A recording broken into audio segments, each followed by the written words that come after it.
Hola, ¿qué tal? Bienvenidos. Vamos a continuar con conclusiones de nuestro módulo Biblia para Todos en el libro de los Hechos, después de haber concluido nuestra lectura y estudio del libro de los Hechos. Así que hoy vamos a compartir la parte 2 de conclusiones, que estamos haciendo un panorama de todo este estudio que nos va a llevar finalmente a un entendimiento del plan y el propósito de Dios para ser cumplido en la iglesia, en nuestra iglesia, la iglesia de Jesucristo, en esta recta final del arrebatamiento. Bien, y como comentamos anteriormente, este estudio fue programado por el relanzamiento que nosotros planeamos realizar en el año 2019 para nuestra iglesia local, para nuestro ministerio, y que debido a la pandemia se tuvo que posponer hasta este año 2021, en el que ya anunciamos este relanzamiento de nuestra visión Eleva, que es el nombre que ahora le hemos dado, una identidad a nuestra iglesia local y a la red de iglesias que el Señor está poniendo bajo nuestro cuidado. Así que vamos a continuar en esta parte de conclusiones, considerando los 5 aspectos relevantes,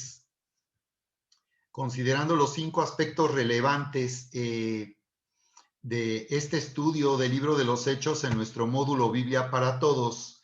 Y finalmente vamos a considerar un ejercicio, yo lo estoy tomando como un ejercicio, un escrito en el que yo fundamenté la importancia que tiene la iglesia local y cómo debe ser la cobertura o más bien la relación con los apóstoles en el diseño de Dios para la iglesia, porque de esa forma es como Dios se asegura de que sea el Espíritu Santo quien esté gobernando en la iglesia. El Espíritu Santo es el Señor de la iglesia y por eso ha diseñado su casa en base a la iglesia local para que el Espíritu Santo sea quien tenga la influencia y esté guiándonos en la forma en que vamos a trabajar al propósito de Dios y vamos a servir al Señor. Bien, así que vamos a entrar en las conclusiones primeramente, cinco aspectos de conclusiones aquí en el libro de los Hechos. El número 1, que lo he definido de esta manera, una nueva era venida con la venida del Espíritu Santo. Entonces el día de hoy vamos a comentar nuevamente sobre este aspecto tan relevante que el libro de los Hechos nos da el registro del comienzo de una nueva era con la venida del Espíritu Santo. Número 2, lo que vimos a lo largo del libro de los Hechos fue la poderosa predicación del Evangelio a todo el mundo. Cómo el Señor finalmente, a través primeramente de un grupo fiel que permaneció hasta su resurrección de 120 personas, incluido el grupo apostólico original, fue quien dio inicio a la predicación del Evangelio en todo el mundo. 3, a lo largo del libro de los Hechos vimos la manifestación del poder sobrenatural a través del Espíritu Santo que conquistó al mundo en el tiempo del Imperio Romano. Por esa razón, finalmente, el emperador Constantino, alrededor del año 313 de nuestra era, declaró al cristianismo como la religión oficial del imperio. Precisamente promulgó un edicto de tolerancia religiosa, del cual finalmente vendría a constituirse o a reconocerse al cristianismo en el imperio como la religión oficial, y que con el tiempo daría origen a lo que ahora es la Iglesia Católica, que no es el plan que realmente Dios tenía para su iglesia. Número 4, una nueva cultura fue la que dio comienzo con la predicación del Evangelio, una nueva cultura de la vida cristiana, debido a que bajo el Imperio Romano había una cultura corrupta, destructiva, y la predicación del Evangelio, la experiencia del nacer de nuevo a través de Cristo Jesús y comenzar la vida nueva y abundante, dio lugar a una nueva cultura a través de la vida cristiana. Y el número 5, veremos que a lo largo del libro de los Hechos también podemos identificar los principios del diseño de Dios para el gobierno de la iglesia, que está basado fundamentalmente en la iglesia local. Muy bien, así que vamos a hacer nuevamente un panorama con estos comentarios. En primer lugar, tenemos que comentar que con el comienzo de una nueva era, con la venida del Espíritu Santo en el día de Pentecostés, el libro de los Hechos comienza describiendo cómo el Señor Jesús, después de haber resucitado, estuvo 40 días con el grupo de apóstoles para darles instrucciones acerca del reino de Dios. Así que podemos ver que el Señor en realidad a través de su iglesia, lo que Él está haciendo al ir al Padre finalmente, al ascender al Padre, era dar continuidad al plan de Dios para salvar a la humanidad. Por esas razones que la iglesia es el medio a través del cual Dios se va a manifestar este mundo. Por eso es que la iglesia, pero en particular la iglesia local, es la forma en que el Señor se vuelve accesible para todos los creyentes, y es en la iglesia local donde el Señor, por tanto, da instrucciones de hacer discípulos, porque a través de su iglesia el Señor va a encontrar una casa, un templo, una embajada aquí en el mundo, una embajada de los cielos aquí en el mundo, en la tierra, y por tanto un medio a través del cual Dios va a traer una manifestación de su reino. Esto quiere decir que para el Señor Jesús no se trataba solamente de dar a conocer un mensaje, sino de que la influencia y el poder del reino transformara a la vida de las personas y naciones completas. Por esas razones que el Evangelio es un poder transformador en la sociedad, y no solamente consiste en poner a la iglesia dentro de los muros de los cuales no salga y no se manifieste ni tenga influencia, sino todo lo contrario. La iglesia es el medio a través del cual el reino de los cielos va a manifestarse en la tierra, buscando tener la influencia y el dominio en la mente y el corazón de las personas que han llegado a conocer al Señor y de esta manera han nacido de nuevo. Así que con esta nueva era estamos viendo el cumplimiento de un llamado que finalmente terminará cuando venga el arrebatamiento de la iglesia del Señor Jesucristo. Ahí la iglesia terminará su misión en este mundo. Todos los que hemos sido llamados para formar parte de la iglesia. La palabra iglesia se refiere a los llamados a salir fuera, y de lo que está hablando es que nosotros estamos llamados a salir de este mundo, de la cultura de este mundo destructivo, para ser salvos de esta perversa generación. Así que la iglesia era una palabra griega utilizada en aquel tiempo ya, y Jesús utilizó esta palabra para referirse a los suyos como su iglesia, porque en el mundo griego la palabra iglesia, del griego eclesia, se refería a una asamblea gobernante. Los ciudadanos de una ciudad eran los que tenían el derecho de integrar esta asamblea. Solamente los ciudadanos de la ciudad-estado en Grecia. Las personas que no vivían en esa ciudad, pero no tenían la condición de ciudadanos, no podían ser parte de la iglesia de la ciudad y por tanto tomar decisiones de gobierno. Así que Jesús deliberadamente usó este término que era de mucho, era de un uso popular en su tiempo por la influencia de la cultura griega. Todo el mundo sabía que cuando él se refería a la iglesia, se estaba refiriendo a una asamblea que gobernaba en la ciudad. Así que por esa razón la iglesia local es el fundamento para traer la influencia del reino en la ciudad.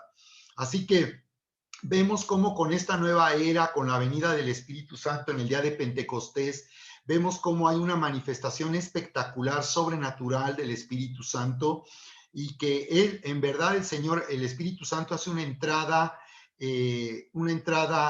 impresionante para anunciar el comienzo de una nueva era en el día de Pentecostés. Vemos lenguas de fuego sobre la cabeza de los que estaban ahí en el aposento alto, 120 personas que habían estado orando por 10 días en espera de que viniera el Espíritu Santo. Fue en el día 10º, cuando Jesús les dio instrucciones de que permanecieran en Jerusalén, que finalmente vino el Espíritu Santo, llenando a todos los que estaban ahí y haciéndoles hablar en lenguas. Dice el libro de los Hechos que hablaban en lenguas según el Espíritu les daba que hablasen. Así que vemos cómo el Espíritu Santo está ahí ahora, ha llegado para ser el Señor de la iglesia y quien estará gobernando en la iglesia a través de los ministerios constituidos y a través de los ancianos de la iglesia que serán, o el pastor anciano será quien gobierna y tomará decisiones para administrar y organizar a la iglesia local. Bien, así que vemos cómo en esta nueva era el Espíritu Santo, vemos cómo el Espíritu Santo estará trabajando en sociedad, colaborando con hombres y mujeres, porque bajo el Imperio Romano las mujeres eran completamente despreciadas, pero vemos que esa es parte de una nueva cultura donde la mujer es reivindicada y vemos cómo a través de hombres y mujeres el Espíritu Santo hará posible que la iglesia cumpla su llamado en esta nueva era. Veremos cómo el Espíritu Santo aún toma provecho de la persecución que sufre la iglesia en el comienzo. A través de Saulo de Tarso, la iglesia está siendo perseguida, cristianos están siendo asesinados, y vemos cómo de esa forma, a través de esa persecución, el Espíritu Santo hace que la iglesia salga de Jerusalén para llegar a Samaria, extender la predicación del Evangelio, porque a donde iban los cristianos siendo perseguidos, ellos iban predicando y anunciando el reino de Jesucristo, estaban anunciando y predicando el Evangelio del reino, que Jesús era el rey prometido que había llegado para los judíos, que se había cumplido todo lo que Dios había establecido como un plan para Israel, pero venían predicando que no solo los judíos, sino los gentiles, las naciones también estaban siendo llamadas a esta salvación, porque Dios está llamando a generar una nueva humanidad con su propia naturaleza. La vida de Dios en las personas hará que surja una nueva humanidad que podrá habitar por toda la eternidad con Cristo Jesús y con Dios el Padre. Así que vemos cómo el Espíritu Santo, a través de esa persecución, podemos ver aquí cómo el Señor siempre tiene un propósito en todo lo que nosotros sufrimos, y Él hace que todo eso se vuelva para el cumplimiento de sus planes, como ocurrió con esta persecución que comenzó siendo una persecución religiosa, no era una persecución política, como muchos temen, por cierto, que los gobiernos persigan a la iglesia, lo cual sí ha ocurrido, como en el caso de China, en los gobiernos comunistas han perseguido a la iglesia, efectivamente, y han asesinado a los líderes de la iglesia. Pero no en todos los casos sucede.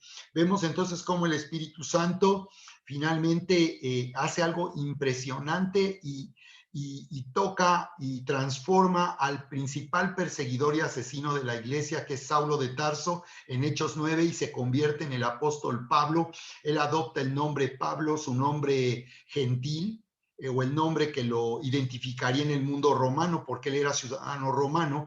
Por eso Saulo toma el nombre de Pablo, porque además Dios le llama a predicar el evangelio entre los gentiles. Entonces es impresionante, de una persecución que amenazaba con destruir a la iglesia, el Espíritu Santo hace que el principal perseguidor se convierta en el instrumento más poderoso y útil para extender el evangelio a todo el imperio romano. Bueno, también el grupo apostólico original predicó, aunque el libro de los Hechos registra principalmente el ministerio del apóstol Pablo, la tradición nos informa que todo el grupo apostólico salió finalmente de Jerusalén y que finalmente llegaron a toda Europa, la India, a Oriente. Esos apóstoles llevaron el evangelio de Jesucristo. Así que vemos que el Espíritu Santo es el principal protagonista, y por eso muchos comentaristas dicen que este libro debería de tomar el nombre de, no el libro de los Hechos de los Apóstoles, el registro de las obras y el trabajo de los apóstoles, no, sino dicen que debería ser el libro de los Hechos del Espíritu Santo, quien en verdad fue quien llevó a cabo todo ese trabajo. Pero la verdad es que el Espíritu Santo no trabajó por su cuenta, sino que Dios se manifiesta a través de los suyos, de los discípulos, de su iglesia. Por eso es que Dios no va a hacer las cosas por su cuenta, sino todo lo que Dios quiere que suceda para cumplir sus planes de salvación a la humanidad será a través de nosotros, su iglesia. Dios no trabaja independientemente de los hombres, sino con los hombres y en sociedad, como lo vemos a lo largo del libro de los Hechos. Tanto trabaja el Espíritu Santo en colaboración con los hombres que ni aparece el Espíritu Santo. Quienes se ven haciendo milagros, sanidades y predicando son los apóstoles, son la iglesia de Jesucristo. El Espíritu Santo parece invisible a lo largo del libro de los Hechos, pero el Espíritu Santo es el Señor de la iglesia y el que está finalmente de parte del Señor Jesús guiando y operando el propósito de Dios a través de la iglesia. Bien, así que eso es lo que vemos. El segundo aspecto que vamos a comentar es la manera en que la predicación, la poderosa predicación del Evangelio conquistó al mundo en aquel tiempo. Y vemos cómo en el libro de los Hechos, la predicación del Evangelio en primer lugar está anunciando el cumplimiento de las profecías que anunciaban la venida de un rey, un Mesías, en hebreo Masaya y en griego Cristo, prometido al pueblo de Israel. El plan original de Dios era utilizar a la nación de Israel, tal como lo dijo cuando llamó a Abraham, tal como nos lo dice el libro de Génesis en el capítulo 12, donde dice que Dios le había dicho a Abraham: vete a tu tierra y a tu parentela y ven a la tierra que te mostraré. Y yo te bendeciré, y bendeciré a los que te bendigan y maldeciré a los que te maldigan, y haré de ti una gran nación, y en ti serán benditas todas las familias de la tierra. Así que vemos que con Abraham hay un nuevo comienzo para la humanidad, de salvación de parte de Dios. Y con Abraham el plan de Dios era dar origen a una nación, a todo un pueblo apartado para Dios de todas las naciones de la tierra, que le conociera, que le adorara y le sirviera para traer salvación a todo el mundo. Pero el pueblo de Israel falló, el pueblo de Israel rechazó al Mesías, como dice Juan 1:11, a lo suyo vino, mas los suyos no le recibieron. Por eso Jesús venía diciendo que él venía primero a las ovejas perdidas de la casa de Israel, pero finalmente el propósito de Dios era salvar a todo el mundo. Así que lo que vemos aquí es que la predicación del evangelio, la palabra evangelio del griego evangelión, significa buena noticia. Lo que estaban anunciando al predicar los apóstoles era el cumplimiento de estas profecías, y que este Mesías prometido ya había venido y había sido Jesucristo, y que los judíos lo habían crucificado haciendo en su ignorancia y en su incredulidad. Por tanto, primeramente venían predicando a los judíos, después a los gentiles, porque los judíos primeramente debían saber que Dios había cumplido todo lo que había prometido desde Abraham, el fundador de esta nación, a través de los profetas y a través de las escrituras del Antiguo Testamento. Dios había cumplido todas estas profecías que hay hasta alguien, se han contabilizado más de 100 y 200 profecías de este rey que Dios había prometido a Israel. Así que primeramente vemos una predicación del evangelio profética, donde se anuncia el cumplimiento del plan de Dios para hacer de Israel una nación que alumbrara las naciones. Y debido a que Israel falló, finalmente una predicación que anuncia a Jesús como el futuro rey de una nueva humanidad, porque finalmente ese es el propósito de Dios, y es que aquí en la tierra el Señor comience un reinado milenial, un reinado mesiánico de 1000 años. Por eso es que finalmente Dios va a juzgar este mundo y va a juzgar el pecado y la maldad que han destruido este mundo, para que no quede absolutamente nada de este pasado en este nuevo comienzo, con esta nueva humanidad, que ahora será una humanidad que tiene la naturaleza de Dios, la vida de Dios, como dice Juan 3:16, tal y como lo dice: porque de tal manera amó Dios al mundo, que dio a su único hijo, para que todo aquel que crea en él no se pierda, mas tenga. El propósito de la salvación es que tengamos vida eterna, tenga vida eterna, la vida de Dios mismo, la naturaleza de Dios, para ser la familia de Dios y la casa de Dios por toda la eternidad. Así que a través de esta predicación del evangelio, lo que se hace es anunciar la expectativa correcta, porque los judíos tenían una expectativa falsa de este Mesías, y este anuncio, esta buena noticia, es que las cosas se han cumplido, y la expectativa es que no solo es para los judíos, que se habían hecho exclusivistas y orgullosos, sino que esta expectativa es para traer salvación a toda la humanidad. Y por esa razón es que en Hechos 3:19 vemos cómo el anuncio es que los pecados han sido borrados, y por tanto el llamado es a volverse a Dios y a ser bautizados en el nombre de Jesús para recibir el don del Espíritu Santo.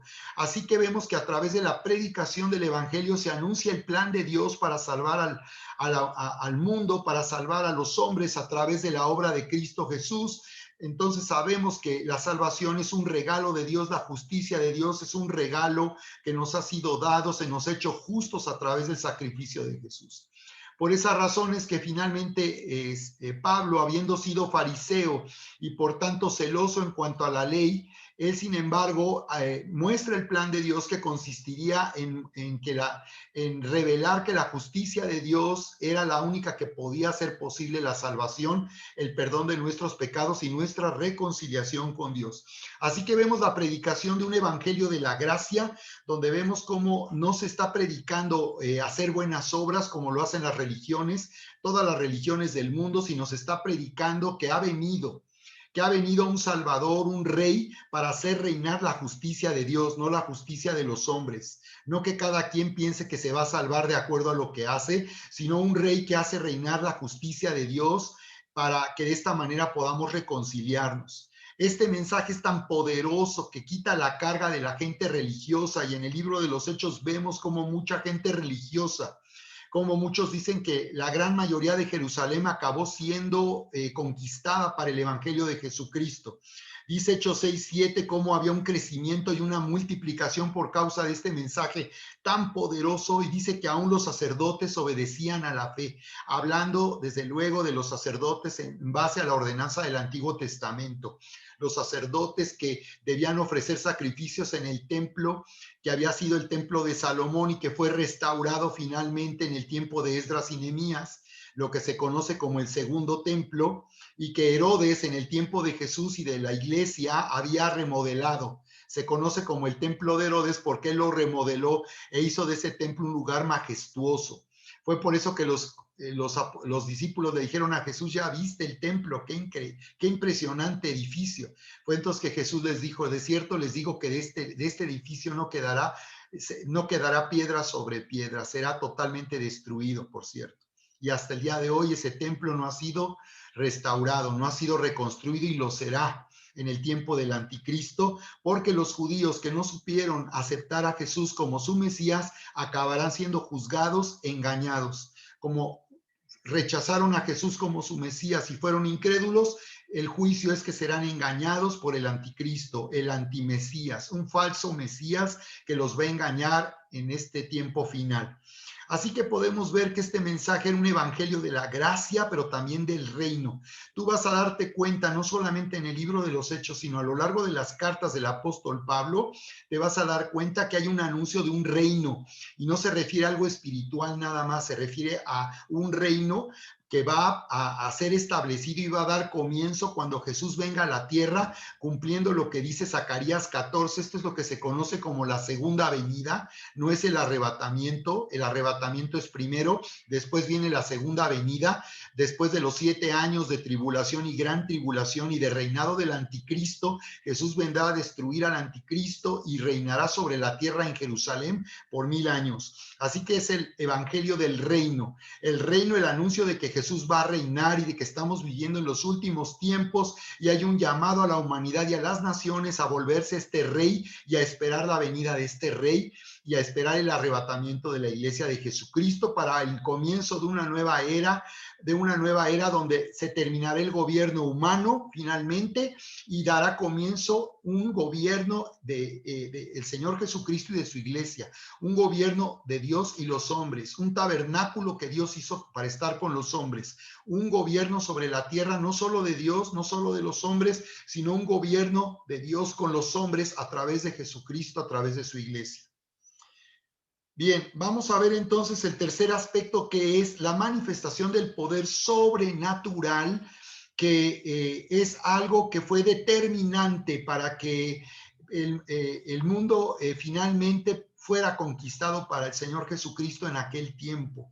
La manifestación del poder sobrenatural desde el principio lo vemos en el libro de los Hechos, lo vemos como en el Hechos 3, vemos la sanidad de un cojo que de nacimiento había estado lisiado, y que en esa ocasión fue a través de Pedro que este cojo fue sanado, ¿verdad? Una versión dice que es el mendigo cojo. Una vez alguien leyó el mendigo cojo. Con el mendigo cojo comenzó una manifestación sorprendente, y vemos a lo largo del libro de los Hechos constantemente cómo la predicación del evangelio era acompañado de milagros, sanidades, echaban fuera demonios, tal como Jesús había dicho. Estas señales seguirán al que cree, no al que es pastor o líder. Estas señales seguirán a todo aquel que cree. Va a haber señales que van a indicar que es verdadero el mensaje cuando lo predicamos. Y dice: pondrán sus manos sobre los enfermos y sanarán. Así que vemos esta manifestación sorprendente. Vemos, por ejemplo, cómo Felipe en Hechos 8:26 es trasladado sobrenaturalmente, llevado, traspuesto, de un lugar donde estaba hasta llevarlo a un etíope, un funcionario en Etiopía que a través de Felipe conoció a Jesús leyendo las escrituras en el libro del profeta Isaías en el capítulo 53. Vemos cómo lo sobrenatural siempre tiene como propósito la salvación de alguna persona, como en este caso ocurrió en la historia de Felipe. Vemos también cómo había sanidades y milagros impresionantes. Dice el libro de los Hechos que milagros extraordinarios ocurrían por la mano de Pablo, hablando de cómo Dios usa a los hombres para hacer milagros. Jesús les dijo a sus discípulos, sanen a los enfermos. La Biblia no dice que Dios los sanaba, dice que eran los discípulos quienes sanaban a los enfermos. O sea que el Señor Jesús nos ha llamado a nosotros a ejercer su poder para sanar a los enfermos. Nosotros estamos llamados a sanar a los enfermos, levantar a los paralíticos, resucitar muertos, echar fuera demonios, establecer el reino. La manifestación del poder sobrenatural significa que el reino ha llegado y que ahora comienza a reinar el Señor Jesús en la vida de las personas. Vemos entonces cómo la sombra de Pedro era suficiente para que los enfermos fueran sanados. Es algo impresionante, imagínense. Nada más porque pasaba la sombra de Pedro, por los que estaban enfermos eran sanados. Milagros impresionantes. Vemos resurrecciones como la de una mujer llamada Dorcas en Hechos 9:36. Y vemos, en fin, durante el libro de los Hechos, a lo largo del libro de los Hechos, una manifestación poderosa del poder del Espíritu Santo. Por tanto, esta es una dirección que nosotros necesitamos tomar y es que tenemos ese llamado como Iglesia de Jesucristo. No vamos a hacer de otra diferente las cosas que como ellos las hicieron. Tenemos que hacerlas de la misma manera que ellos los hicieron. El problema de la iglesia de este tiempo es que no está trabajando como lo hizo la iglesia del principio. Necesitamos ser restaurados al poder sobrenatural del Espíritu Santo. Es por fe. Bien, el siguiente aspecto a comentar, es el cuarto aspecto a comentar, es la nueva cultura que a través de la predicación del Evangelio de Jesús se va estableciendo y empieza a tener influencia en el Imperio Romano. Es una nueva cultura de la que estamos hablando. Les estoy diciendo que bajo el Imperio Romano los cristianos eran acusados eran difamados, eran acusados de incesto y canibalismo, imagínate.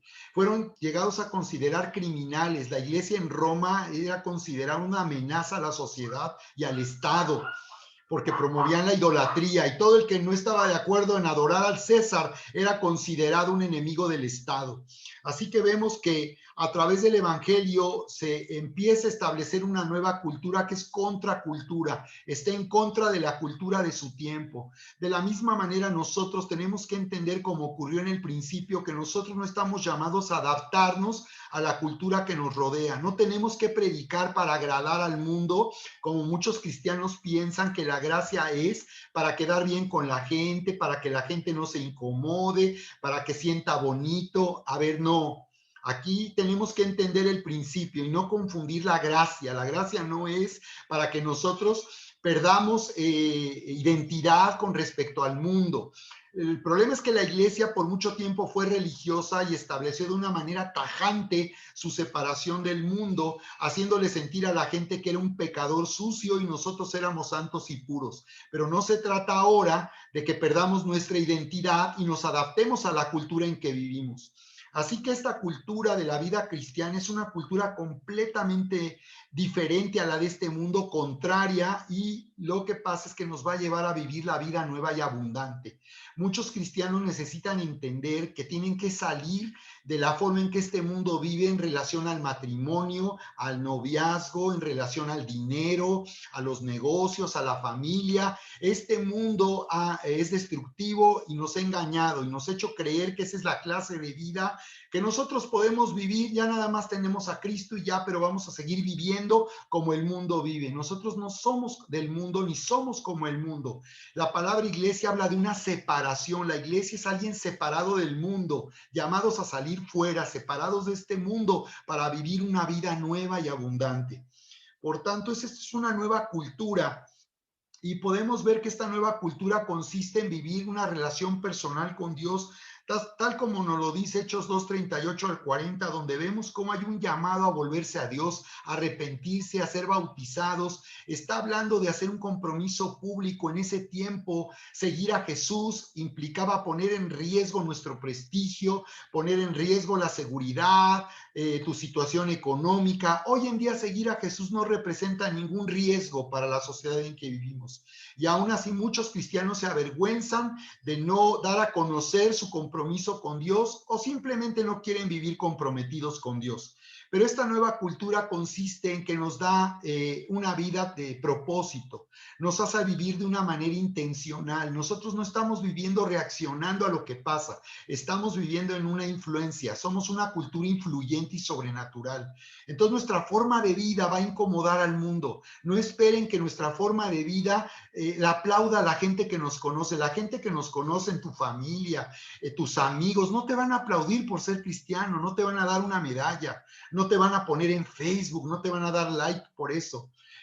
Te van a rechazar, no te van a entender, te van a ver raro, te van a decir que por qué no eres como ellos. Y muchos jóvenes quieren aceptación, y déjame decirte, si tú sigues a Jesús, no esperes aceptación de tus amigos. Dios te ha llamado a separarte de esa forma de vida y a vivir una vida completamente diferente y bajo una cultura completamente distinta, que es la cultura de Jesús. Vemos que en esta nueva cultura el sufrimiento y aún morir por causa de Cristo no representa un problema, un conflicto para los cristianos. Los cristianos en ese tiempo entienden que seguir a Jesús implica poner en riesgo su propia vida y aún morir por causa del evangelio. Así que el sufrimiento no representa un conflicto en la vida cristiana, sino se entienden que por causa de Jesús también Jesús nos advirtió: como a mí me rechazaron, a ustedes también los van a rechazar. Así que en esta nueva cultura nosotros vivimos elevados por encima de lo que de la forma de pensar de este mundo.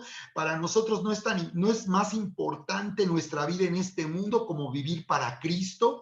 No estamos buscando, no es nuestra fiesta. La fiesta de este mundo no es nuestra fiesta. Estamos aquí, pero esta no es nuestra fiesta. Nuestra fiesta va a llegar pronto. El verdadero tiempo donde verdaderamente vamos a disfrutar y vamos a tener un tiempo impresionante como nunca lo soñamos. La vida que nunca imaginamos o soñamos la vamos a tener con Cristo. Por eso en esta nueva cultura vemos cómo esta vida temporal en la tierra no es relevante, sabemos que es temporal, que aquí una pandemia no va a determinar hasta cuándo yo voy a vivir. Un cubrebocas no va a determinar que yo pueda vivir por más tiempo. Mi vida está en las manos del Señor y yo voy a vivir hasta que el Señor lo quiera para el propósito para el que Él me llamó. Vemos cómo en esta nueva cultura la gente no vive para sí misma, la gente aprende a seguir a Jesús, tal como Jesús dijo: todo el que quiera venir en pos de mí, no busque comodidad, no busque seguridad, niéguese a sí mismo, tome su cruz y sígame. Así que Jesús está haciendo un llamado a no vivir nuestra vida para nosotros mismos, a no tomar decisiones que sean de nuestro agrado o de nuestra conveniencia, sino nos está llamando a vivir la vida en Cristo, a vivir para Él y para el propósito de Dios. Y ahí es donde en verdad nosotros vamos a encontrar una verdadera satisfacción, una auténtica alegría y una increíble paz en nuestro corazón. Por esas razones que ellos llegaron a tener todo en común. Dice que vendían todo y todo lo compartían. Esto nos habla de un elevado nivel de vida espiritual, donde la gente ya no estaba buscando su propio beneficio, sino vivían en tal amor de Dios que no les importaba dejar lo que tenían para dárselo a otros, tal como nos lo dice Hechos capítulo 4 del 32 al 37. Vemos que también como parte de esta nueva cultura se establece también un código de cultura, un patrón, en donde vemos que dice la escritura que ellos perseveraban todos los días en el templo, porque en aquel tiempo todavía había un templo y todavía ellos tenían una mentalidad judía. Los recién nacidos en Cristo, los que estaban comenzando la vida cristiana, todavía tenían un apego a la religión judía y ellos pues creían que lo conveniente era ir al templo, iban al templo a orar, y entonces todavía veían al templo, ese templo, como algo tan relevante cuando ellos eran el templo, ellos eran el lugar donde habitaba el Espíritu Santo. Pues bien nos dice cómo había 4 aspectos donde ellos perseveraban. Dice que perseveraban y que iban todos los días al templo y perseveraban en 4 cosas. La doctrina de los apóstoles, que esta doctrina nos habla de una forma de vida, de un código de cultura. Esta doctrina apostólica va a ser presentada a través del Nuevo Testamento. Jesús habló de este código de cultura, pero también vemos que en las cartas del apóstol Pablo y en todo el Nuevo Testamento se establece doctrina, la forma de vida. Es decir, cómo vivir nosotros en el trabajo, en el negocio, en la universidad, cómo casarse, qué es el matrimonio, identidad, por qué Dios no habla, por qué reprueba la homosexualidad, por qué no vamos a encontrar que Dios esté de acuerdo con el aborto, por qué todos estos temas de que estamos viendo en la vida moderna. Dios establece una doctrina, una forma de vida en relación al dinero, en relación a las relaciones personales. En todos los aspectos de la vida hay una doctrina apostólica, donde vemos ahí que se establece el principio de la vida espiritual para poder vivir la vida abundante. Entonces ellos perseveraban en la doctrina, dice que perseveraban en el partimiento del pan. Dice en la comunión de los unos con los otros y en las oraciones. Ahí vemos un código de cultura. Se refiere a la cena del Señor, se refiere a que tenían comunión, no solamente iban a congregarse, como hoy en día muchas iglesias, la gente va a congregarse a la iglesia de moda, no tienen relación, no tienen amistad, solamente van porque muchos cristianos quieren vivir la vida cristiana sin compromiso. Hay cristianos que buscan estar de anónimos en las iglesias porque no quieren relacionarse, no quieren ser parte de una familia. Lo único que quieren, según ellos, es buscar a Dios e ir a la iglesia, pero ese no es el código de cultura, sino es un código donde nos hacemos familia. La iglesia es una familia. Y dice que también en las oraciones, así que nos habla de que la vida espiritual, el orar y el establecer el reino a través de la fe cuando nosotros oramos, era una forma de vida de la iglesia en aquel tiempo. Y finalmente vemos que el siguiente aspecto y el último es que el gobierno de Dios se establece en la iglesia a través de la iglesia local. Así que podemos ver aquí cómo la iglesia de Jerusalén fue donde comenzó, como Jesús lo había dado el mandamiento de que permanecieran en Jerusalén, el lugar donde el Señor fue rechazado, fue crucificado, fue el primer lugar donde dio comienzo la iglesia. Esto nos habla de que cómo Dios puede hacer que un lugar hostil, contrario al evangelio, se vuelve el lugar a través del cual Dios se va a manifestar a todo el mundo. Así que eso nos dice que no hay tierra que Dios no pueda conquistar y transformar para su gloria, para su grandeza. Pero fue en Jerusalén, pero vemos que la iglesia de muchas maneras, por ejemplo, la iglesia en Roma, no fue fundada por alguno de los apóstoles o algún líder de entonces. La iglesia romana en Roma comenzó de una forma espontánea. En el libro de los Hechos, el día de Pentecostés nos dice que había gente que venía de la ciudad de Roma en el día de Pentecostés. Así que probablemente esos que allí recibieron a Cristo y fueron bautizados, recuerdan en Hechos 2, que fueron 3,000 personas las que se bautizaron, o sea que de entrada la iglesia comenzó con 3,000 personas, sin contar mujeres y niños. Yo creo que estábamos hablando de una multitud de 15,000 personas, y de entre esas multitudes que habían venido judíos de muchas partes del mundo de la época, muchos venían de Roma. Así que cuando regresaron a Roma, ahí se ve que comenzó la iglesia, pero finalmente la iglesia no era una organización, un poder religioso controlado por hombres, sino la iglesia estaba siendo diseñada y organizada de acuerdo al plan que Dios tenía y de acuerdo al trabajo del Espíritu Santo. Así que veremos, por ejemplo, que la iglesia no siempre fue Jerusalén, ni fue la madre del cristianismo. En todo caso, si tendríamos que pensar en una iglesia madre, no sería Roma, sería Jerusalén, el lugar donde Jesús fue crucificado y también resucitó, el lugar donde comenzó la iglesia en el día de Pentecostés, no Roma. ¿Roma qué tiene que ver? No tiene nada que ver Roma. Entonces aquí era en todo caso Jerusalén, pero ni siquiera Jerusalén tuvo ese lugar ni nunca fue mencionada de esa forma, sino que Jerusalén, sin embargo, fue una iglesia influyente, pero con el tiempo se levantaron iglesias en todo el mundo del Imperio Romano. Y habíamos mencionado en Hechos 13 cómo finalmente el Evangelio llegó a Antioquía de Siria, una de las ciudades más importantes en esa región bajo el Imperio Romano. Cómo Dios tiene estrategia y cómo el Espíritu Santo busca las ciudades más importantes del mundo para tener influencia, porque a través de una ciudad importante hay una mayor influencia sobre la vida de las personas. Una ciudad importante puede influenciar otras regiones de un país. Así que vemos una estrategia del Espíritu Santo y vemos cómo la iglesia de Jerusalén deja de ser tan relevante y vemos que la iglesia de Antioquía de Siria es una iglesia de gentiles, fundamentalmente de gentiles. Había judíos, pero en su mayoría eran gentiles, personas no judías, y cómo de ahí comienza el trabajo apostólico, los 3-4 viajes del apóstol Pablo para llevar el evangelio, extenderlo hacia Oriente, hacia Europa, hasta Roma, la capital del imperio.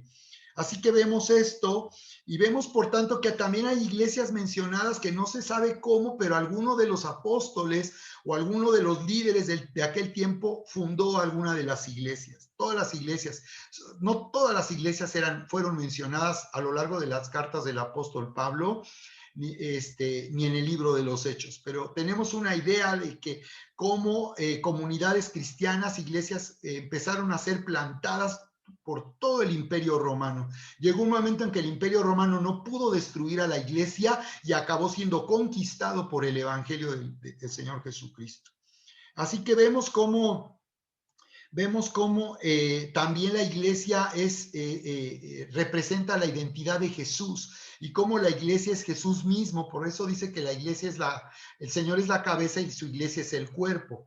Y bueno, pues se requiere la cabeza y el cuerpo para poder manifestarse. Entonces Jesús no solo como cabeza necesita un cuerpo, no solo es el cuerpo, se necesita una cabeza para mostrarse al mundo. Así que aquí vemos cómo cuando Saulo de Tarso perseguía a la iglesia, Jesús le dijo: yo soy Jesús a quien tú persigues.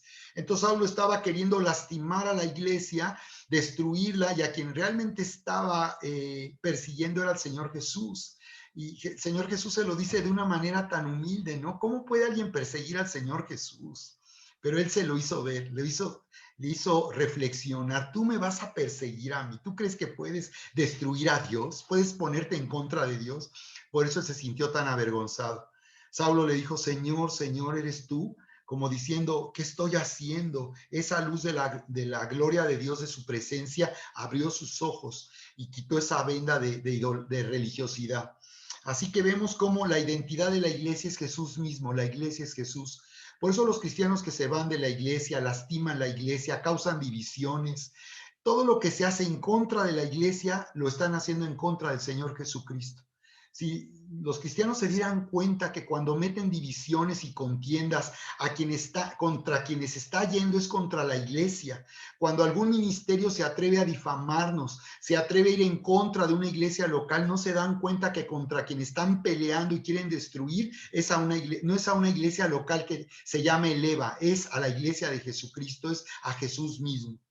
Vemos que también a lo largo del libro de los Hechos, el ministerio o aquellos que están autorizados para hablar de parte de Dios y servir al Señor, no solo son el grupo original de los 12 apóstoles, sino vemos que el ministerio no era exclusivo de ellos, sino que vemos surgir el ministerio de Esteban. En el libro de los Hechos, capítulo 7, vemos el ministerio de los 7 diáconos constituidos en Hechos 6 para alimentar, para organizar, que se alimentara las viudas que no eran judías. Vemos que el ministerio no es exclusivo de los 12, vimos que en Hechos 13 había ya ahí profetas y maestros. Entonces vemos que de ahí se levantan a 2 apóstoles que son Pablo y Bernabé, que no pertenecían al grupo original del Señor Jesús, y vemos que por tanto el ministerio, tal como lo dice Efesios capítulo 4 en el verso 11, es un ministerio que no se reducía solo a algunos pocos líderes, sino el Señor siempre ha trabajado en su iglesia levantando ministerios, los llamados 5 ministerios. de Efesios 4:11, donde dice, y él mismo constituyó, el Señor Jesús mismo, constituyó a unos apóstoles, a otros profetas, a otros evangelistas, a otros pastores y maestros, dice, a fin de perfeccionar el cuerpo de Cristo, a fin de perfeccionar a los santos. O sea que el propósito o el llamado de estos ministerios es a perfeccionar, a que sea completada la vida espiritual de los santos, dice. O sea, está llamando a los creyentes santos, ya son santos. Su estatus es que no son pecadores, son santos. Pero aunque ya son santos, tienen que ser perfeccionados en la fe y en el amor. Ese es el trabajo de los 5 ministerios, que sea completado la fe y el amor y nuestras vidas estén completas en el amor y la fe de Dios. Dice, para la obra del ministerio, dice. Entonces está diciendo que estos 5 ministerios no son los únicos, que ellos perfeccionan a los santos para la obra. O sea que no solamente los 5 ministerios van a trabajar para el Señor, sino toda la iglesia. Hay cristianos que tienen una mentalidad religiosa, que piensan que solo los pastores tienen que hacer todo y ellos nada más se sientan a oír y a ir y van a la iglesia sin ningún compromiso. No, aquí dice que es para la obra. Los santos son perfeccionados para trabajar para Dios también en su llamado, de acuerdo a los dones que les han sido dados. Toda la iglesia debe estar sirviendo. Toda la iglesia debe estar trabajando para el Señor. Los 5 ministerios estamos aquí para equiparte, para capacitarte, para que tú hagas el trabajo que Dios te llama a hacer para Él en la iglesia. Dice, para la edificación del cuerpo de Cristo. Así que estamos construyendo el cuerpo de Cristo como el templo de Dios. Hasta que todos lleguemos, aquí sigue hablando del propósito de los 5 ministerios y de que todos trabajen en la iglesia, hasta que todos lleguemos a la unidad de la fe y del conocimiento del Hijo de Dios, a un varón perfecto a la medida de la estatura de la plenitud de Cristo. Eso es lo que vemos a través de los 5 ministerios y también vemos que comentábamos que el ministerio no era exclusivo, vemos levantarse el ministerio de Felipe, que es llamado el evangelista en el libro de los Hechos, vemos cómo Felipe ya hacía un trabajo de evangelista en Hechos 8:26, en Samaria, en la región de Samaria. Vemos que también la iglesia, al principio Jerusalén fue la iglesia más influyente y cómo se organizaron concilios, llamados concilios, que se reunía toda la iglesia junto con los ancianos y los apóstoles, como lo vemos en Hechos 11, en Hechos 15, para deliberar acerca de los temas de la vida cristiana. Pero vemos que finalmente no fue siempre así, ¿no? Sino que finalmente, pues, la iglesia local iba expandiéndose a lo largo del imperio y vemos que finalmente a través del apóstol Pablo vemos cómo Dios trabajaba el Espíritu Santo para constituir ancianos. Vemos cómo en Hechos 14:23 dice que después de su primer viaje misionero el apóstol Pablo constituyó ancianos. Y vemos cómo se despide, por ejemplo, de los ancianos de Éfeso, precisamente los líderes, los pastores, que como hemos comentado, los ancianos se refiere a pastores o cualquiera de estos ministerios que no solamente ejercen el ministerio, sino que ahora son ancianos y que gobiernan y toman las decisiones de la iglesia local. Entonces, sí hay ancianos, porque en la Biblia la palabra anciano no se refiere a una persona mayor de edad o que ya es mayor de edad, sino se refiere a madurez espiritual. Entonces, los ancianos se refiere a personas con una madurez que no solo tienen un ministerio de pastor o de profeta o de evangelista o de maestro, sino no solo son pastores, sino también son ancianos que gobiernan en la iglesia. Entonces vemos que de esa manera la iglesia local está siendo cuidada, la iglesia local de esa manera está siendo atendida y no depende de un apóstol ni de las iglesias de un apóstol. No vemos en el libro de los Hechos ninguna denominación. Al contrario, vemos en la carta de los Corintios cómo el apóstol Pablo les reprocha o cómo los corrige por el error que tenían de dividirse, que unos preferían a Pedro, otros a Apolos, y otros decían yo soy de Pablo, y otros muy espirituales decían yo soy de Cristo, pero finalmente se estaban dividiendo. Y lo que el apóstol Pablo les dice aquí, no son de Pablo, ni son iglesias de Pablo, ni son iglesias de Pedro. No es como ahora que hay líderes que toman ese control sobre las iglesias y establecen denominaciones donde todas las iglesias locales deben hacer lo mismo, tener el mismo logo, llamarse igual, tener la misma denominación. Sino vemos que en el libro de los Hechos la iglesia no era controlada por líderes, sino estaba bajo la influencia y la autoridad del Espíritu Santo ejercida a través de ancianos. Por eso cuando Pablo se despide de estos ancianos de Éfeso, ahí en Hechos capítulo 20, en el verso 28, les exhorta y les dice que es la última vez que lo verán y estará con ellos. Y les dice, por tanto, miren por ustedes y por todo el rebaño en que el Espíritu Santo les ha puesto como obispos. Y vemos que aquí se refiere a los ancianos como obispos. Así que los obispos no son una jerarquía. Dios no establece una jerarquía, sino un equipo de ministerios que trabajan. Sí hay ministerios que tienen mayor autoridad, como los apóstoles y los profetas, pero no ejercen jerarquía, sino autoridad espiritual. Entonces vemos que aquí a los ancianos también se les llama obispos, porque está hablando ya no solo de un pastor, sino es alguien que siendo un pastor ahora es un anciano y que también es un obispo, porque la palabra obispo se traduce del griego episcopos, que significa alguien que ve por encima, un supervisor, alguien que ve por encima de los demás. Habla de madurez espiritual, alguien que ve lo que otros no tienen la capacidad de ver en la vida espiritual. Entonces también los ancianos somos obispos, como dice aquí la escritura, y dice que vieran por ellos mismos, cuidaran de sí mismos, pero también cuidaran del rebaño. Dice, del rebaño en que el Espíritu Santo les ha puesto. Entonces, fíjate cómo aquí sí dice que el Espíritu Santo es a quien llama y pone o da el nombramiento de ancianos a alguien que ha sido pastor. Por eso cuando alguien renuncia en la iglesia local al llamado que se le dio, pues ha renunciado. Un pastor que renunció a la iglesia local pues ya no es pastor, porque el nombramiento se le dio en la iglesia local. Y más si se fue mal, con un mal testimonio, en división, no tiene autoridad para decir que es pastor. Muchos líderes han salido de las iglesias causando divisiones y de esta manera dicen que son pastores, pero no fueron nombrados por alguien que ahora los ha puesto como pastores. Fueron nombrados en su iglesia, pero ahí ellos renunciaron y cuando alguien renuncia ahí, ya no tiene, por tanto, esa autoridad de ser pastor. Así que todo esto son principios que hay que ir entendiendo en la escritura. Así que por esa razón es que aquí dice que el Espíritu Santo es quien ha puesto a alguien como pastor, es el Espíritu Santo, ¿no? Hay personas que pueden tener un llamado, pero si no reciben el nombramiento, no son pastores. ¿Quién te está nombrando? ¿Quién con autoridad te está estableciendo para que tú digas que eres pastor? Eso es algo que el Espíritu Santo, es un diseño del Espíritu Santo para cuidar de la iglesia. Porque ya desde aquel tiempo era advertida la iglesia de falsos apóstoles, de falsos profetas y también de falsos pastores y falsos maestros. Así que por esa razón es muy delicado. La iglesia local es el centro de donde Dios establece y hace el trabajo para establecer líderes espirituales. Es la iglesia local, como lo vemos en Hechos 13, cómo fue de la iglesia local de Antioquía de Siria que salieron Pablo y Bernabé para ser enviados como apóstoles. La palabra apóstoles significa enviado, del griego apostolos, enviado. Así que un apóstol es un enviado, no es alguien que tiene jerarquía. Es alguien que tiene autoridad espiritual, como Pablo lo decía en sus cartas. Él decía, la autoridad que tengo me ha sido dada para edificar, no para destruir.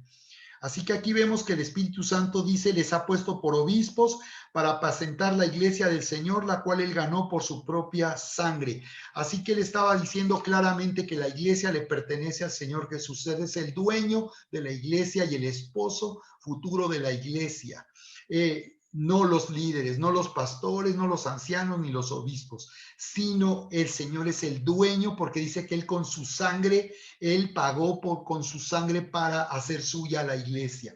Así que ningún líder puede ejercer esa clase de control, de creer que la vida de las personas le pertenece o que él puede determinar la vida de las personas.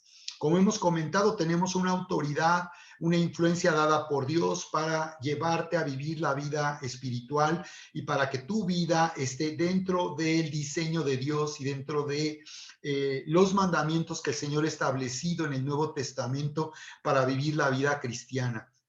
Pero nosotros como pastores no vamos a obligar y no tenemos la autoridad de obligar a alguien para que obedezca al Señor. Esperamos que alguien que conoce al Señor y está creciendo en la vida espiritual por sí mismo sepa obedecer al Señor, apartarse de lo que a Dios no le agrada y vivir la vida que Dios quiere para ti.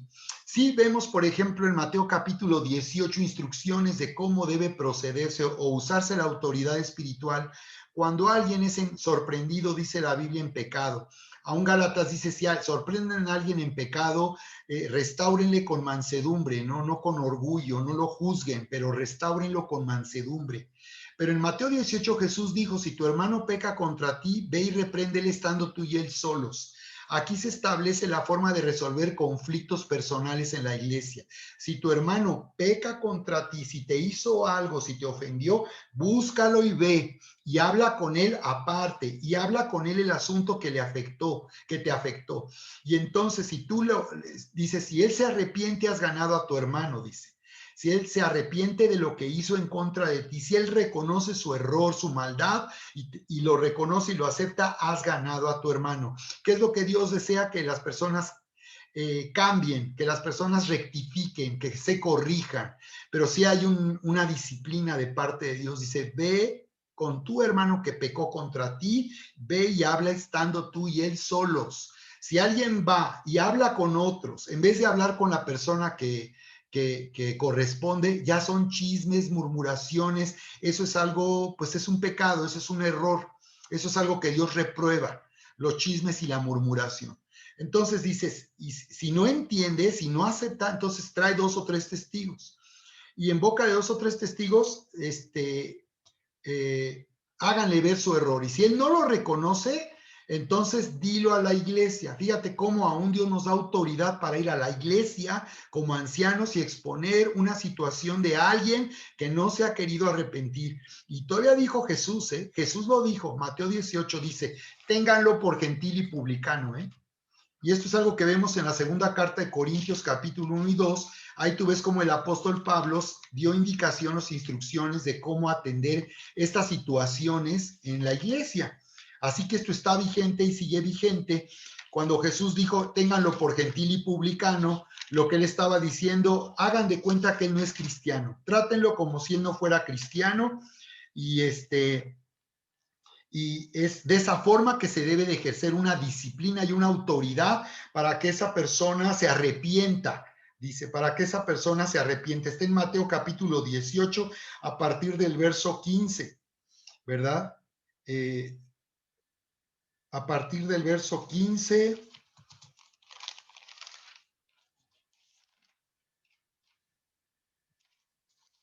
Y dice, ténganlo por gentil y publicano. El apóstol Pablo también hablaba de esta disciplina y advertía de que en un momento dado, cuando una persona no se arrepiente y sigue en su pecado, hay un peligro de que apostate o renuncie a la fe.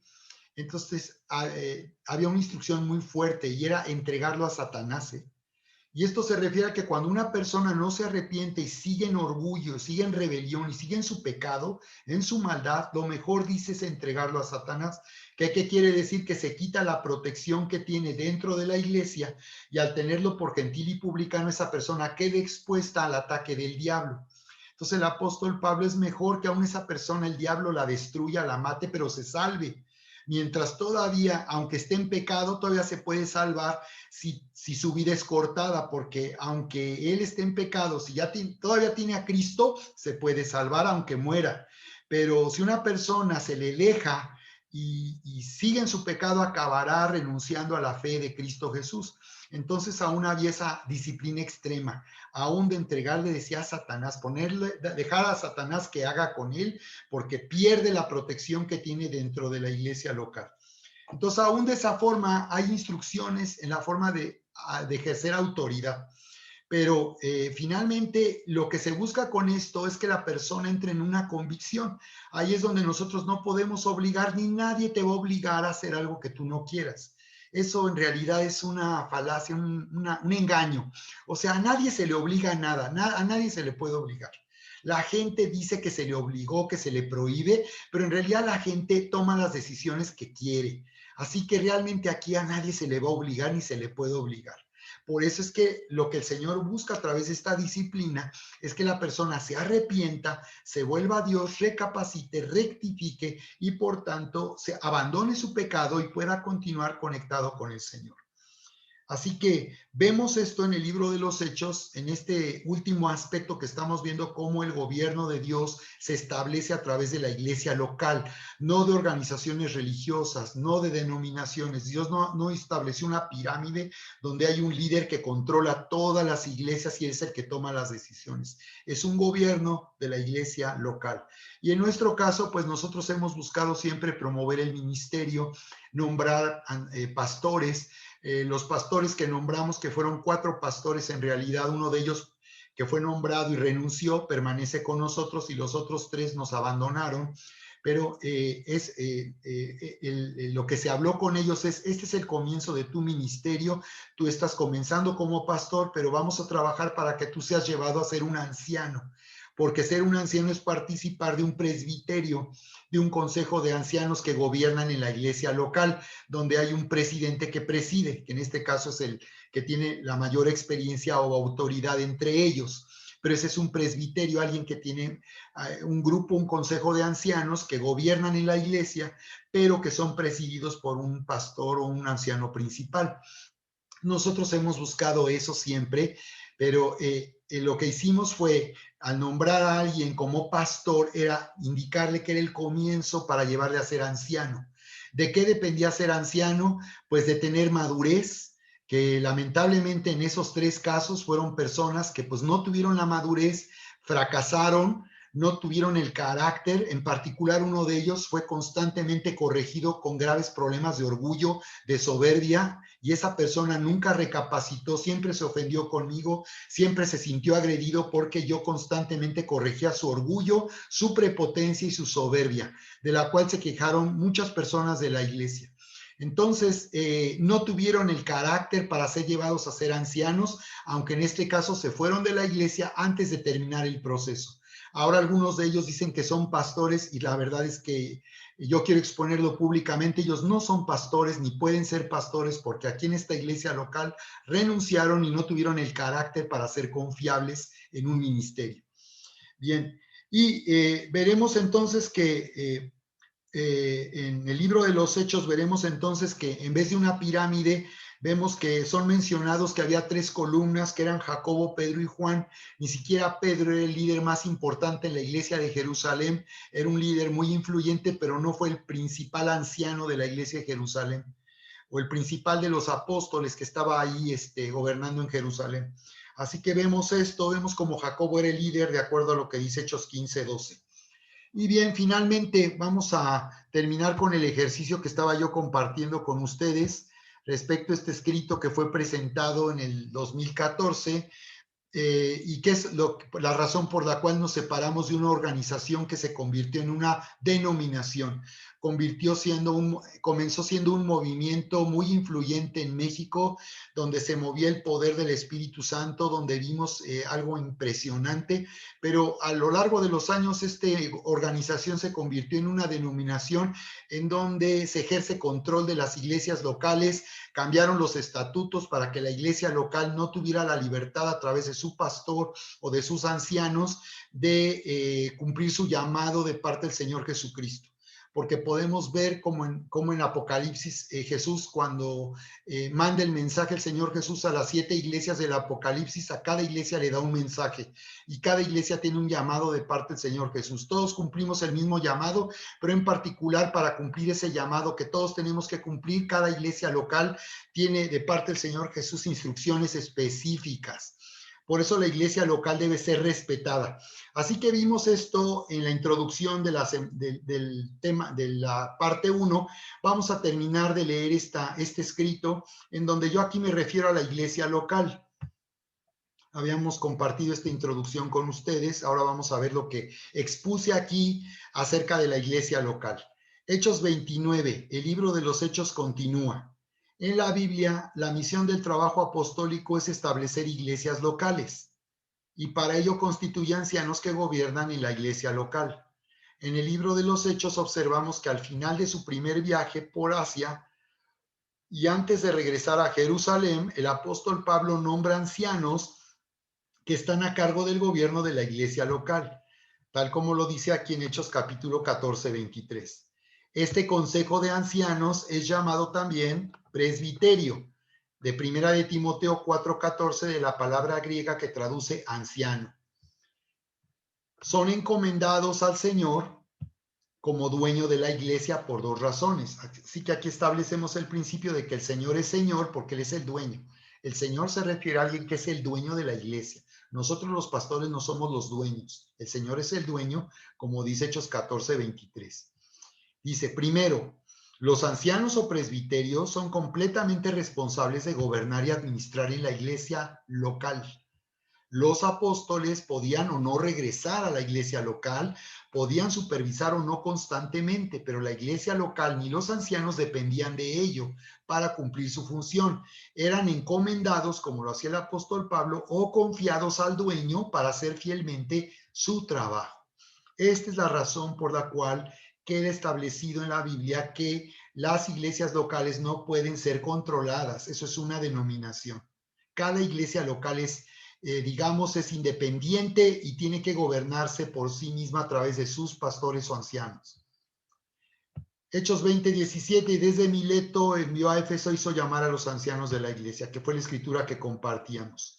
Por ejemplo, observamos a Pablo despedirse de los ancianos de Éfeso, pues nunca más regresaría a ellos porque estaba por acabar su carrera, yendo a Jerusalén, donde finalmente sería trasladado a Roma y moriría por Cristo.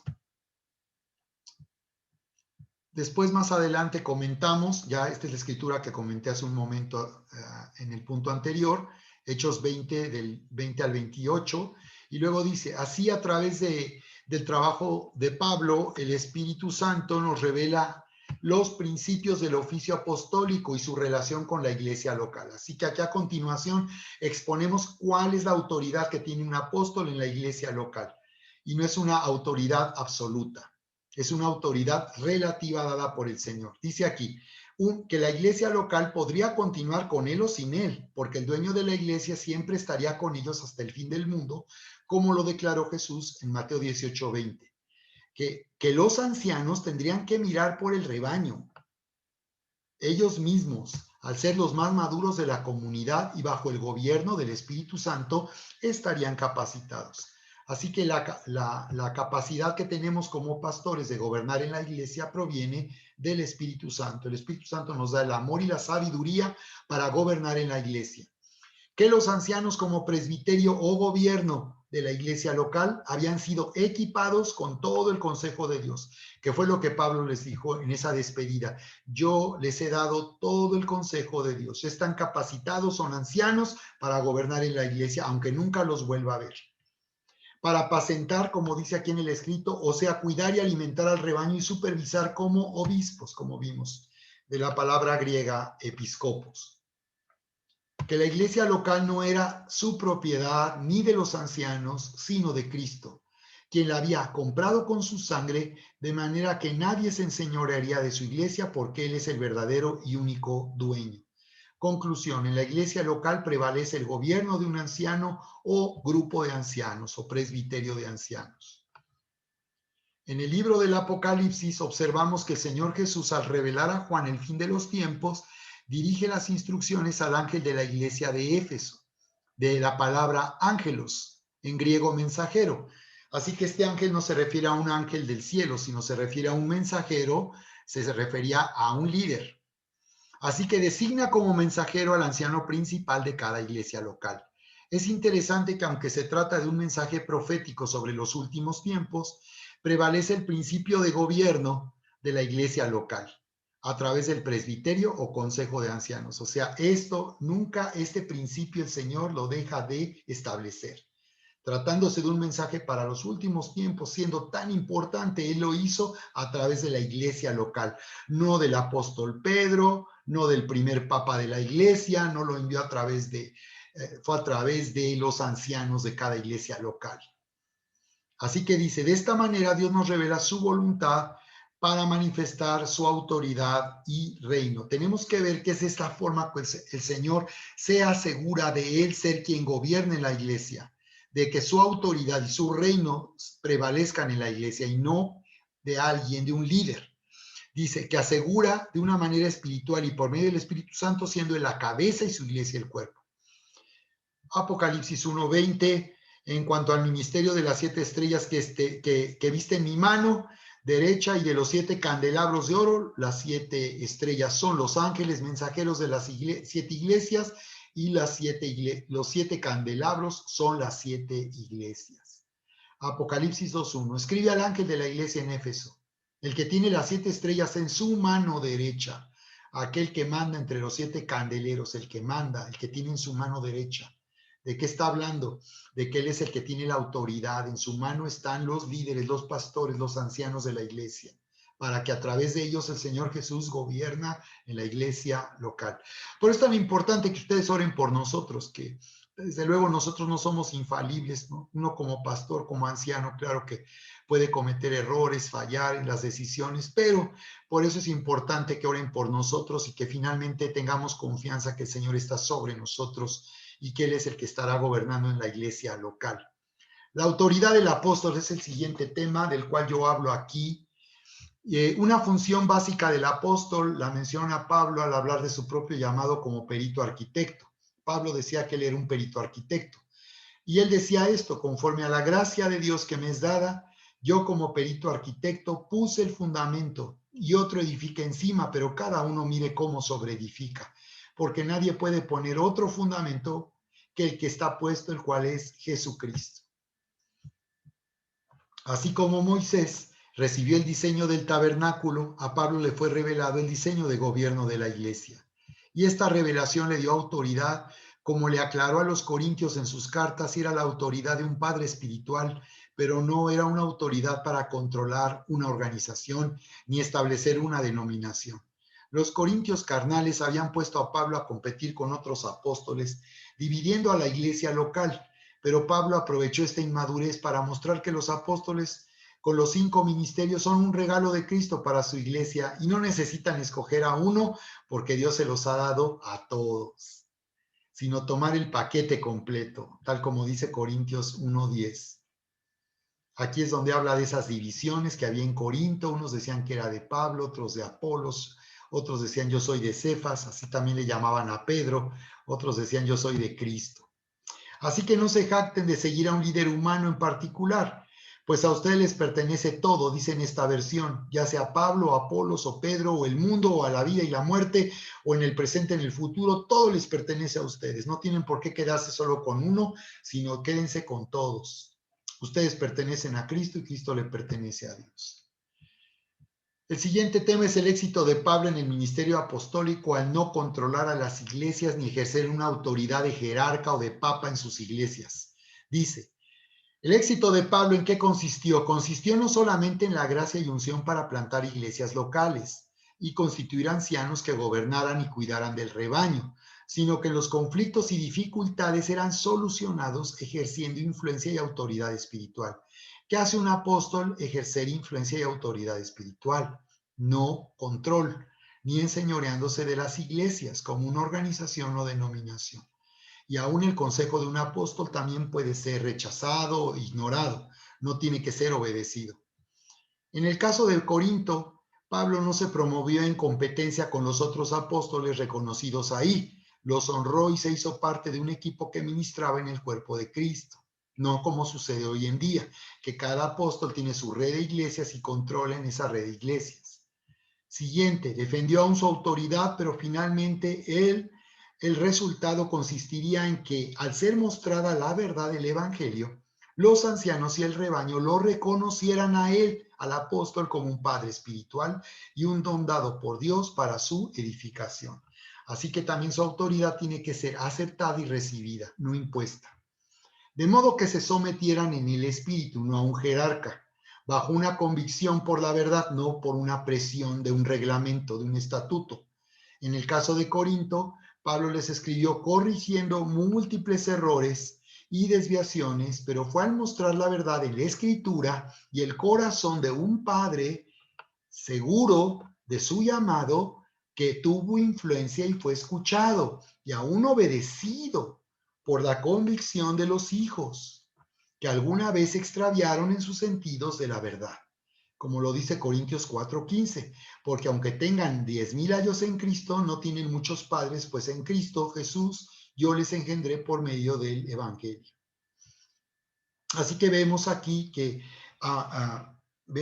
un apóstol tiene que ser recibido como apóstol, como padre espiritual, y cuando era cuestionado, él apelaba a la verdad, no a su cargo, no a su posición. Yo aquí soy el apóstol, el que está al frente de la organización. No, él apelaba a la verdad que les había sido revelada a él como perito o experto arquitecto de la casa de Dios. Pablo escribiría en su carta a los Corintios 4:17, por esta razón les he enviado a Timoteo, que es mi hijo amado y fiel en el Señor, y él les recordará mis caminos, los caminos en Cristo, tal como enseño en todas partes en cada iglesia. Por ejemplo, en Berea encontró personas que acostumbraban a escudriñar las escrituras para recibir a alguien en base a la verdad de Dios. Y si ellos veían que no era de acuerdo a lo que la Biblia decía, pues no lo recibían tal cual. Así lo vimos en el estudio del libro de los Hechos, ¿no? Que había en Berea estas personas que escudriñaban cada día en las escrituras para ver si lo que Pablo les había dicho era así. Por eso yo les digo que cuando yo predico y enseño, vean en la Biblia, chequen la escritura, escudriñen, asegúrense de que yo estoy hablando con la autoridad que me da la palabra, no solo por mi cuenta. Y van a encontrarse con que estamos nosotros todo el tiempo enseñando y predicando en base a lo que dice la palabra. Conclusión. Así que en esta parte establezco una conclusión. Número 1, autoridad espiritual. La autoridad dada a los apóstoles es espiritual, no jerárquica y no denominacional, como en una empresa o franquicia o cualquier organización humana. La iglesia no es un sindicato, un negocio, la iglesia no es como una escuela, la iglesia no es una organización humana, aunque está organizada con personas, sin embargo en realidad tiene una identidad, es la casa de Dios y es la iglesia, la familia de Dios. Y su autoridad del apóstol o de los apóstoles está sometida al reconocimiento de los ancianos de la iglesia local para ser recibidos, porque un apóstol es un enviado, del griego apóstolos. Aquí ustedes habrán observado que desde que nos separamos de esta organización hemos recibido apóstoles de diferente trasfondo, de diferente formación, de diferente teología o doctrina. Y bueno, pues ellos han sabido respetar, han sido cuidadosos de no establecer doctrina, sino de dar palabra que anime a la iglesia, que fortalezca la fe. Pero aquí nosotros estaremos recibiendo no solamente al quien ahora es nuestro pastor, sino a cualquiera que consideremos un apóstol, lo estaremos recibiendo, así como profetas y diversos ministerios. Nosotros tenemos cuidado, desde luego, de que sean personas que realmente estén predicando y enseñando correctamente o sanamente, pero en principio nosotros estamos recibiendo a todos los ministerios con los cuales Dios nos quiera bendecir aquí en la iglesia local. Así un enviado puede o no ser recibido, un apóstol puede o no ser recibido. Y por eso su autoridad es espiritual y es aceptada por una convicción dada por Dios a quienes los reciben y se someten a su influencia. Segunda conclusión, el diseño de Dios para su casa es espiritual y no de la carne. Y no de la carne. Y solamente es posible establecerlo y disfrutarlo siendo espirituales. Así es que, claro, nosotros procuramos ser espirituales en esto, sometiéndonos unos a otros en el Espíritu para hacer prevalecer el gobierno del Espíritu Santo, el Señor de la casa. 3. El reino de Dios en su iglesia, los modelos de Jerusalén y Antioquía. Y en esta parte del escrito, bueno, pues establecemos que no hay una iglesia madre, como lo que habíamos aquí en las conclusiones, ¿verdad? La razón de la influencia de la iglesia en Jerusalén era que los 12 apóstoles de Cristo permanecieron ahí al principio. A la postre, la condición de Jerusalén cambió de ser sede del grupo apostólico de Cristo en una iglesia local gobernada solo por ancianos, porque al final de cuentas todos los apóstoles se fueron a cumplir el llamado de llevar el evangelio a las naciones y solo se quedaron los ancianos en Jerusalén, o los que gobernaban o pastoreaban la iglesia. Finalmente establezco aquí las observaciones a los estatutos de esta organización que se convirtió en una denominación, y esta es la razón por la cual nosotros tomamos la decisión de separarnos, porque no estaba de acuerdo a lo establecido en las Escrituras para el gobierno de la iglesia local y del cuerpo de Cristo. Observaciones a los estatutos. De acuerdo a lo que considero que indica la Biblia para el gobierno de la iglesia, puedo apreciar contradicciones con lo que se estableció en el ordenamiento estatutario, así como a nivel organizacional, que invalidan el principio de iglesia local, contenido en la Biblia. Se estipula la intervención del Consejo Apostólico en asuntos que están en la esfera de autoridad del gobierno de la iglesia local en los apartados siguientes: capítulo 1 de sus atributos, artículo 4 de sus fines, cláusulas 5 y 9. Capítulo 3, Consejo Pastoral, artículos 14, artículo 16, inciso J.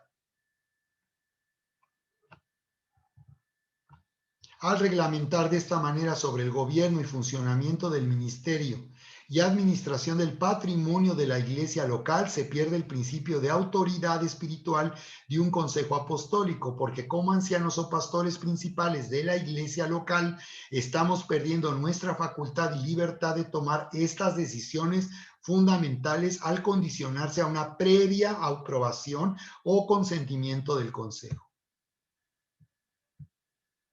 Aquí en este caso aún se hablaba de un consejo, de decisiones de un consejo apostólico.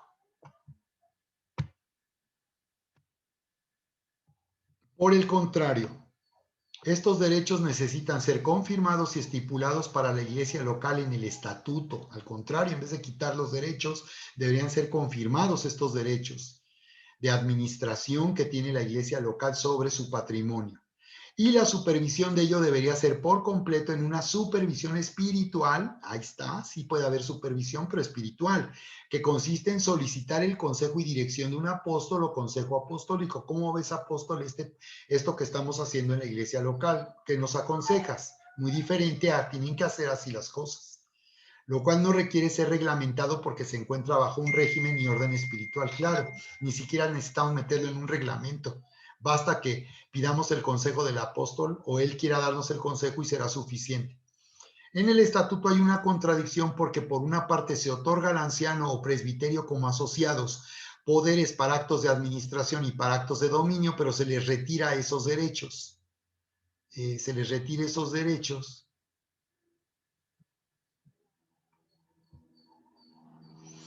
básicos en los apartados anteriores. Y al estipularse autonomía jurídica, capítulo 7, artículo 36, sí se otorga personalidad jurídica y patrimonio propio y autónomo cuando se trata de decisiones con un enfoque, con un efecto perjudicial. O sea que cuando se trataba de que esta organización fuera perjudicada en algo, no, así, ahí sí era problema de la iglesia local. Una demanda, por ejemplo, no, arréglense ustedes, iglesia local, y ahí sí ellos pues no tomaban responsabilidad, ¿no? En nuestra práctica ya fue constituido el anciano o pastor principal por el apóstol Isidro Galindo en la mayoría de las iglesias locales de CCM. En adelante, cada anciano ha sido responsable del gobierno de la iglesia local y de constituir el presbiterio y nombrar nuevos ancianos. Al estipularse la separación de un pastor o iglesia local, se niega una libertad concedida por Dios mismo de actuar o caminar en asuntos espirituales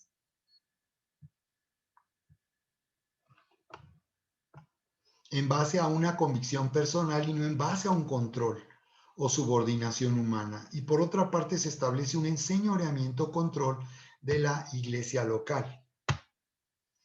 Y esta es la parte final, bueno, de esto que considero que también es un ejercicio para que tomemos experiencia en estos temas, porque esta es la vida real de la iglesia.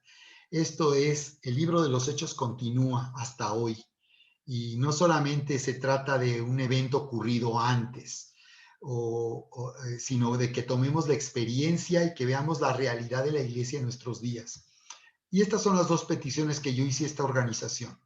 Primero, que nuestro estatuto CCM sirva para establecer principios doctrinales de autoridad espiritual en vez de atender los intereses de una organización o de alguien en particular, porque aquí también ya había intereses personales.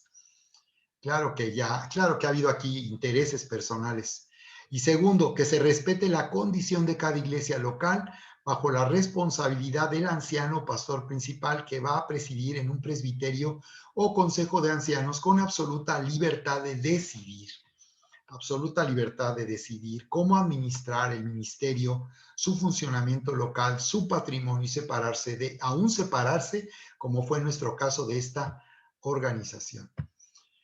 Bien, pues finalmente estas peticiones no fueron atendidas. Estos cambios en el estatuto era regresar al estatuto original, y haber hecho estos cambios no implicaba mayor conflicto, porque no ponía en duda una autoridad de un apóstol.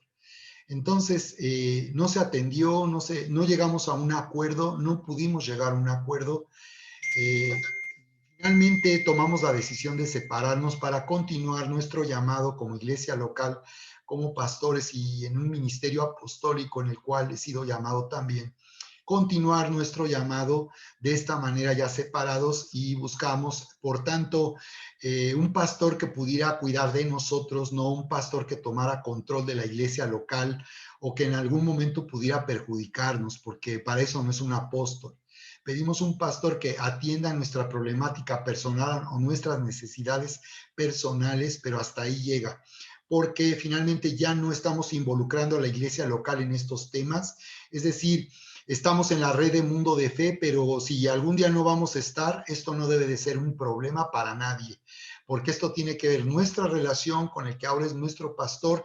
Ustedes como iglesia local no tienen nada que ver aquí, porque aquí ya tenemos pastores, ancianos que están gobernando en la iglesia y que cuidan de la iglesia y están cuidando de la vida espiritual de las personas de la iglesia.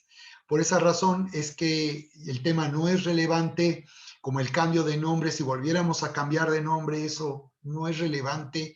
Esta es la iglesia donde el Señor te ha plantado, es una iglesia local, llámese como se llame, CCM Querétaro, Leva, Mundo de Fe, como se llame. Esta es la iglesia local donde el Señor te trajo, te plantó. Esta es tu casa y la familia donde el Señor quiere que tú crezcas, donde tú le sirvas y donde recibas cuidado de nosotros como pastores. Muy bien. Pues eso es lo que yo quería compartir en esta segunda y última parte de conclusiones en nuestro módulo Biblia para Todos en el libro de los Hechos.